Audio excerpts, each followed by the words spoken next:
I'm Ramesh Ramachandran. To the Indo-Pacific now, where South Korea, Japan, China have pledged cooperation at their trilateral meeting in Seoul in a bid to revitalize trade and stabilize supply chains. A joint statement announced after the summit says that the three-way partnership had become a more pressing task after experiencing slowing economies in each country. South Korea, China, Japan leaders agreed to cooperate on reinvigorating economies and trade, stabilizing supply chains, green transition, aging society and medical industry. More than 200 participants from business and trade groups gathered in Seoul on the sidelines of the Trilateral Summit. The three Asian nations together represent 25% of the global gross domestic product, and they are closely linked to one another economically and culturally. China is the biggest trading partner for both South Korea and Japan. In a joint statement, South Korean President Yoon Suk-yeol, Japan's Prime Minister Kishida Fumio and China's Premier Li Qiang also announced that there should be political solution to the Korean Peninsula issue and all parties must maintain restraint.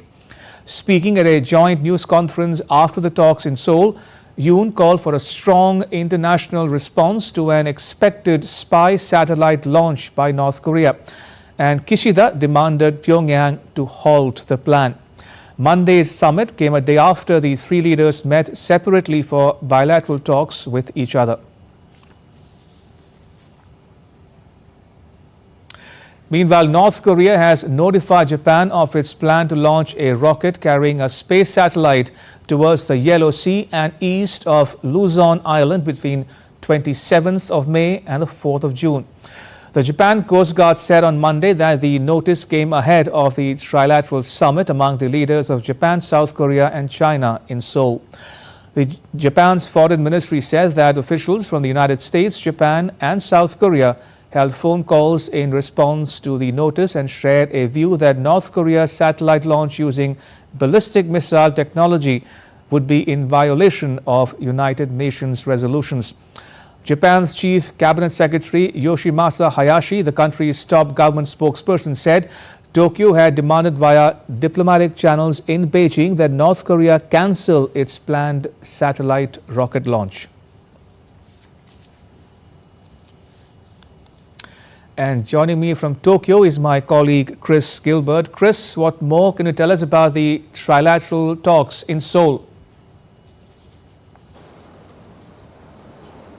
Well, the trilateral talks concluded not long ago. There has been a joint declaration from the three countries to continue to closely work together for the peace and prosperity of the region in general. Prime Minister Kishida of Japan has also made some comments.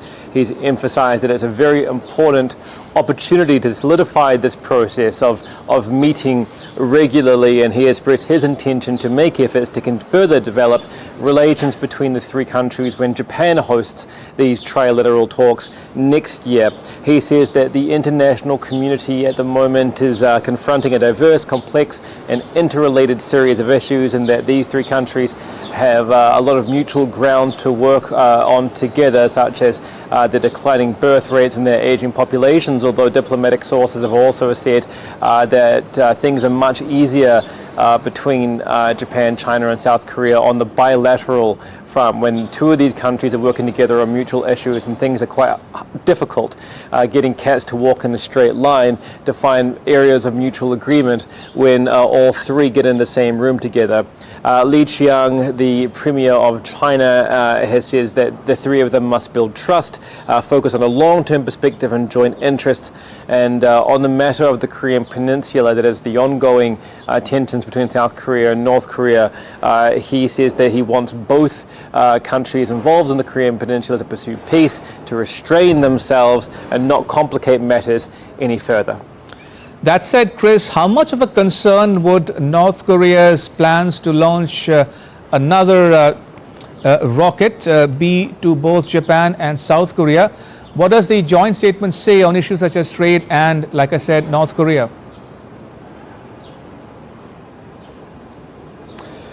Well, on trade, they're looking still towards further discussions on that front. On the issue of North Korea and demanding that this satellite not be launched. North Korea said when it did successfully launch a satellite last November that it intended to launch 3 more, and so this would effectively be the first of those.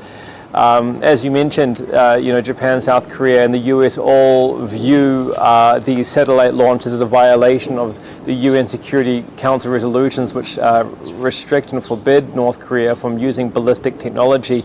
North Korea, for its part, says that this comes under its civilian space program and therefore is an exception to that rule. Although, of course, in North Korea, as experts regularly point out, the military and civil society is effectively the same thing at the level of government and the level of the executive.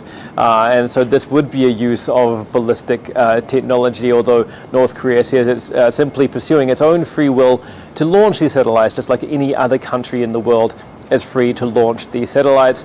There are concerns held by South Korea and Japan and the US that they are using this as an opportunity to further test their ballistics. There have been successful satellite launches since Kim Jong-un, the leader of North Korea, visited Vladimir Putin in East Russia last year. There are allegations, of course, that Russia is supplying North Korea with space technology or assistance to their space program in exchange for munitions. These have not been proven, but it certainly is adding more suspicion, less trust, and more tension to the mix. Chris, thank you. Appreciate it. Chris Gilbert in Tokyo.